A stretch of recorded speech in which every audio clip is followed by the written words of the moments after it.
It's been a chaotic week for Nintendo and for us as consumers. I think the best way to kind of illustrate this is to imagine like a body of a snake. The head is Nintendo, right? Which is like the whole highlight of this entire bit that I'm doing right now. The rest of the body has been this whole discourse online regarding prices, people screaming at Nintendo, drop the price. And at the time of this post, an entire cliffhanger about how Nintendo is going to address pre-orders in the US as they observe the impact on tariffs under the current administration. And that was part of the script. The update is that Canada too. It's a mess and it's still ongoing. I can't even find a good time to do a recording session for this before something else happens.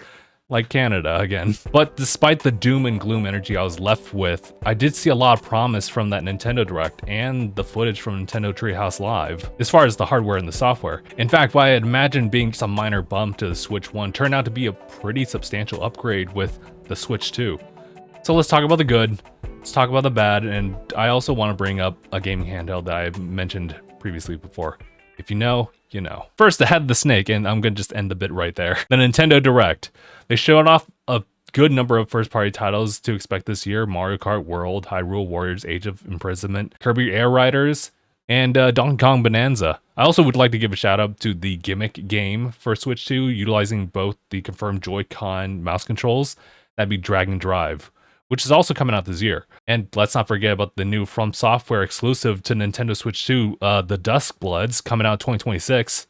Love to deep dive into each one of these games, but we don't have the time for that. Third parties are also going to be on the Switch 2, both on the launch day and also just like in the future. I've already seen a couple of them that I'm actually really into. On top of that, we got confirmation of Switch 2 edition games, which take the existing Switch 1 titles and give them visual enhancements and, depending on the game, some additional content. So overall, the lineup for the launch year of Nintendo Switch 2 is very strong in my opinion. And considering their typical strategy, we will get announcements here and there for Switch 2 games in the next Direct. So even if this doesn't feel like a lot, we'll get more later on. Of course, this was a Direct to talk about the console itself. If you're already familiar with the Nintendo Switch, then you'll notice a lot of aspects that have been carried over. But the improvements here overall being quite large. So let's go through them. Obviously, we knew about the magnetic Joy-Cons, but these guys are larger than regular Joy-Cons, so it should be really comfortable to play with, especially with the bigger SL and SR buttons. The kickstand has been revised here and there, definitely from the original Nintendo Switch. A slight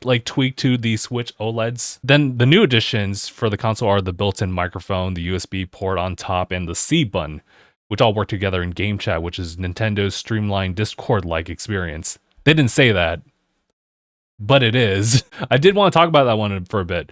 I think it is appropriate with the guardrails that they mentioned, especially for children. It can be something useful for playing together with friends and family, regardless of the distance. They're even adding functionality of a compatible USB-C camera, so you can plug it in on the top of that USB port that I mentioned earlier, as kind of like a personal way to interact with people. Got some interesting technology that kind of crops you out and green screens you in front of whatever game you're actually game sharing, which is another feature that they have. But yeah, Game Chat definitely is a feature inspired by, the community of folks playing games during the pandemic. I'm actually kind of envious of that. I think that would have been great when playing through Animal Crossing with friends while we were just kind of doing our own stuff on our own respective islands. Or actually more recently, kind of recently when we were playing through Tears of the Kingdom, a single player game. But the idea of being an open world was that we would exchange information as far as what we were all doing. Everything was super exciting during that time. Now I know what you're saying. Dog, you can literally set that up on Discord. Or Zoom. Zoom can do that, right? I will say, and I don't think a lot of people really talk about this, is the fact that, with a Discord setup, you kind of need additional stuff for that one. You need a PC. A laptop could help out with that. You still need that capture card for the game, just to communicate between those devices. And, communicating through the Switch 2 using the Game Chat, on the other hand, kind of just streamlines that entire process, making it just a little bit more approachable for everybody. So if I wanted to just hang out with friends while playing games, it's not something as tedious as me setting up the computer and then running my game and then make sure I have OBS set up because I have to use the virtual camera thing over there. But I mean, I guess you can use your phone, but yeah, that becomes Nintendo Switch app, remember? So let me also add the changes in the game card, the internal memory, and the external memory. Now, these new game cards are actually supposed to be faster, which should translate to faster load speeds. In fact, it's not even just a guesstimate. We actually saw that. If you watch the Breath of the Wild comparison video presented at the Nintendo Treehouse, you did see Breath of the Wild load times between Switch and Switch 2, and Switch 2 clears. So as far as the internal memory, we're looking at 256 gigabytes, which is much larger than 32 gigs on Switch and then 64 gigs on Switch OLED. This should last you a while, even if you have a decently large digital library. But if you have a large enough catalog where you're kind of just rocking an external card at that point beyond 256, watch out. They've actually stated in this direct that micro SD cards do not work. You need something called a micro SD express card. These cards are much faster than the ones we're used to, and they're pretty new in the market. But because of that, we're kind of limited on options here, especially when we're talking about, you know, the capacity, who's manufacturing them, and the price. I think Lexar is the only one right now that has 1 terabyte micro SD express cards, but they sold out. As in, they restocked, and then they sold out again. They restocked again, and then they sold out. And then they sold out this morning as well. I wouldn't worry too much about this. Just keep your original Switch and the micro SD card with that one. When you do get a Switch 2, just be selective on what games you're going to be carrying over. This is going to require a little bit of like managing manually your space, but if it's anything like how I'm going through it with my PC stuff, then you just simply like uninstall it and like install it whenever you need to. Pretty much the same thing with Switch. You can also do physical cards, and that should save you a lot. Yeah, otherwise just hold off and just wait and see until more, you know, brands can actually like pick up on producing their own. And then we should see like higher capacity cards, even beyond maybe 1 terabyte. I know personally, I've been waiting for a 2 terabyte for the OG Switch. I think we have them now, but I guess I can wait a little longer for a micro SD card express variant. All right, so now I get to talk about something that I'm actually really very much so looking forward to, and that's the video and the performance. We're looking at a 1080p screen, which is an upgrade from the 720p from Nintendo Switch and even the Switch OLED. But this is an LCD screen. The screen also supports HDR, so you should get a wider range of colors and brightness for the games that support it. Just not the deeper blacks that you get on OLED. I'm gonna miss the OLED. But, I mean, with the LCD and the HDR, that might offset it, but, you know, I guess I'll have to personally see and get my hands on it. I think some other people are saying that it's pretty nice. We'll see. Now, this screen also has 120 hertz support. And for those of you who don't know, what that basically means, if the game and the hardware support 120 like frames per second, 120 hertz display will let you see all of those frames, which leads to a very, very smooth experience. Right now, we only know that Metroid Prime 4 Beyond will have this performance mode with 120 FPS, but we may see more first party and third party just take advantage of the screen in the future. Now, for the resolution. When docked, we're talking about 4K resolution. That's huge. I'm pretty sure the fan built in there is to help maintain that as well, but do note that 4K resolution is capped at 60 frames per second. Which is fine by me, but just FYI. I'm just honestly shocked about this. I really thought we were going to just get a slight bump in the resolution, like 1440p resolution at best. I mean, forget 120 hertz. What? Nah, with this, the Switch 2 essentially just passed the Xbox Series S console as far as like, you know, the performance. It now seems a little closer to Xbox Series X and the base PlayStation 5. I believe a lot of this could be attributed to NVIDIA's like custom processor. It could also explain why the Switch 2 is kind of as equally thin as the original Nintendo Switch was. Though on the flip side, I believe that thinness can also explain, you know, the reported battery life. Now, according to Nintendo on its website, the battery will last around 2 to 6.5 hours, which is actually worse than the Nintendo Switch. I know there's a lot of people who are hurt by this, and I'm kind of a bit bummed out about it too. But considering how I've personally like played games docked, more than I do handheld anyway, I don't think I'll really feel that drop in battery life as often as someone who prefers the handheld gameplay. Although when it comes to traveling, I'll probably notice that a lot. To those who do handheld gaming just primarily, I just hope you guys have an external battery for this one. If not, I would totally suggest going looking for one. Funny enough, I got this one from Prime Day as well, but it's super solid. I've been taking this to conventions. Trust me, my phone, my Switch, thankful for it. This is not a sponsor, by the way, although I am open. But yeah, with the topic of the shorter battery, we are now addressing some of the bad that came out of this past week. This, of course, is extending beyond, you know, Switch 2's hardware and the Direct. There's really 2 other bads to be specific, and the last one kind of really isn't Nintendo's fault. Let's talk about the pricing. Starting with the console. It's $450 for the console itself, and it's $500 if you bundle it with a digital copy of Mario Kart World. The $450 price point Actually, not a bad thing. I don't think. I think everyone in Tanuki Media agreed that 400 would have been like a fantastic price point. But, you know, given what we've learned from like the direct, all the upgrades that we've seen, I think this is actually pretty solid. I think it's acceptable. $500 with the bundle with Mario Kart World seems pretty good to me too. In fact, none of what I said is the bad thing. This is Mario Kart World by itself is $80 here in the States. And it's not the only game at $80.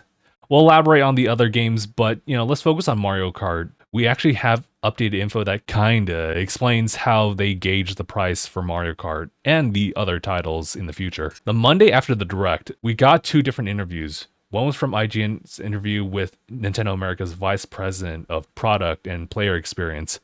Crazy title, Bill Tritton. And the other one was a Washington Post where Gene Park actually interviewed Doug Bowser, the president of Nintendo America. I'll link both of those interviews below. But to summarize the response on the pricing of Mario Kart World, he said that they're pretty much evaluating things based on some factors of the game's development, the gameplay, how much content's in the game, the replayability, and the general value of it when figuring out, you know, that price point. In the case of Mario Kart World, Bill Tritton said that just, you know, stay tuned for April 17th for the Mario Kart World Direct. Further added that people buying the game and playing it will find that this is the quote-unquote richest Mario Kart experience they've ever had. It's an interesting way that they're wording it here. To be honest, prior to getting these articles, I was going to say that Nintendo's just charging the $80 because they can, and they know that Mario Kart will sell. I was even going to mention that like the April Mario Kart Direct might enlighten us on like content that would justify that price tag. Ultimately, people would still not agree with it, and I might still disagree with that as well. Regardless, Mario Kart will sell, whether we buy the game by itself or we just get it at $50 through the Switch 2 bundle. Earlier, I mentioned Switch 2 edition games. Now, in the Direct, they were stating that they will be releasing Nintendo Switch 2 edition games, both physically and digitally. Walmart actually had them listed here, and that's where we see some of these prices. The IGN interview with Bill Tritton also references prices for the Legend of Zelda Switch games. Prior to the interview, I was going to rationalize how they were setting the price points for these ones, and I think I was pretty close. So Tritton confirmed that the Nintendo Switch 2 edition is the physical price for someone who has not actually bought the base game, saying that the upgrade packs for those who like bought the Zelda games, for example, are $9.99. This is why the Nintendo Switch 2 versions of Breath of the Wild and Tears of the Kingdom are increased by 10. So Breath of the Wild is 70, Tears of the Kingdom's 80 because it was a $70 game for the Switch 1. This is where Tritton reiterated that they're judging the price based on like the content added and the value. So pretty much $10. That's how they value it. It kind of reminds me of PlayStation when they would take a PlayStation 4 first-party game and they would just make it a PlayStation 5 enhanced like version, like The Last of Us Part 1. Though it's not really quite one-to-one, but you kind of get what I mean. The Nintendo website actually has Switch 2 edition games listed with a breakdown of like what's done to them. It's very helpful. I wanted to address ones that we currently know about that have $20 increases from their original Switch retail price. We got Super Mario Party Jamboree, Nintendo Switch 2 edition, plus Jamboree TV. That's a mouthful. That one has additional modes exclusive to Nintendo Switch 2, utilizing things such as the microphone. If you have a USB camera, then they'll use that too. Mouse controls, on top of visual enhancements.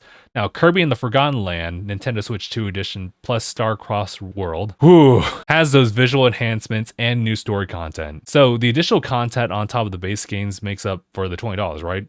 I think so. I guess we'll have to wait and see what Metroid Prime 4 and Pokemon Legends ZA prices like get set at. To me, it looks like Metroid Prime 4 might make an argument for just having enhanced FPS count, but I also think it should just be at least the $10 increase. Pokemon Legends ZA should probably just be like the additional $10 just based on that logic. Regardless, people found these prices and they immediately just started pushing back. It's hard to believe that the interview with Bill Tritton just occurred prior to, Nintendo's Treehouse Live. At least that's what I believe, right? It was over the course of 2 days with Nintendo Treehouse Live. Their live chat was just spilling with people just saying to drop the price. Now, obviously, Nintendo reps didn't see any of that. They were just showing off games and having fun. And there were a lot of cool things that I saw there too. I also saw the chat there as well, and that ended up destroying the mood for me. So instead of thinking about how cool it is to see, Mario Kart racers just grind or see Donkey Kong break through terrain and be rewarded for that, I just saw people getting mad. So I know I just spoke about $80 games, but there's one last bad I want to share, and it's the tariffs. The tariffs under the current administration impacts a lot of stuff. In this case for Nintendo, they actually have chosen to withhold pre-orders in the United States, also Canada. And the reason for that is because they want to observe the impact on tariffs in the market. Now, does that mean that the $450 price point is going to increase? Well, the answer, quite possibly. As of right now, we don't have any additional updates as far as the price or, when we get that pre-order. That might change very soon, considering that the release date is still June 5th. They don't have a lot of time for that. And to be clear, the tariffs don't only affect the Nintendo Switch 2. They also will affect PlayStation consoles. They'll affect Xbox consoles, PCs, PC components, PC handhelds, even phones. This is a bad for everyone. And Nintendo has the most unfortunate timing in all of this to unveil a new console. So recapping, Nintendo Direct was amazing. And I'm really looking forward to a lot of the first-party games, even the third-party supports. Then everyone discovered and started complaining about the $80 price point for Mario Kart. Maybe Donkey Kong's in that conversation too, but it's more so Mario Kart. And now there's a good majority of us waiting for a new pre-order date as Nintendo just waits and see how tariffs affect them. It's not the prettiest situation right now, and it's possible that that outcome can get worse. So what can we do about that? Well, if you want my honest opinion, it's just this.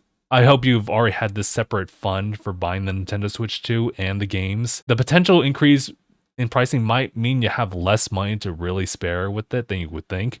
There's also the possibility that the variable pricing on Switch 2, that was something that was mentioned, I think, through Doug Bowser's interview. Variable pricing on games might also mean that these games can also be found below $60, maybe $40. I know that there was a $40 Bravely Default title, but we'll have to see how often that occurs, right? Regardless, you're going to need to start prioritizing what games you're going to go for. I know I have to be pickier about which games I go for, especially this year where I have my own new personal budgeting plan, and I'm just trying to live below my means. So even though I go crazy like that, yeah, that's going to have to stop. There's another thing you can do, and that's to look at your other options, whether that be going into other gaming consoles or PC. Now, in a previous video, I talked about another gaming handheld for folks to consider this year, the Steam Deck. If you've already watched that video of mine, hi guys, welcome back. This is a follow-up. I went on to say that the Nintendo Switch 1 and the Steam Deck were competing with each other. Folks argued in the comments that those two are in two different markets.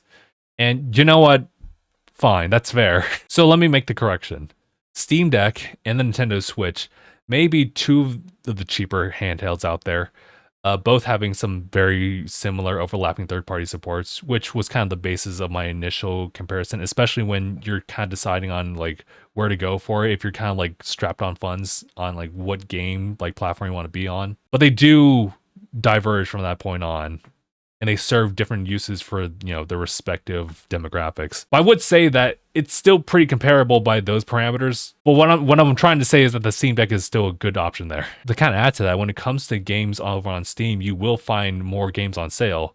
More than you'll find first-party Nintendo titles on sale, that's for sure. Even with games becoming more demanding for both a PC handheld, like the Steam Deck, or your own PC/laptop, there's also just a vast number of games for you to play that are often found at affordable prices. There's also emulation, which I do want to acknowledge from one of the comments in the previous video. That's all I'm really going to say. I ain't going to tell you what to do with that info.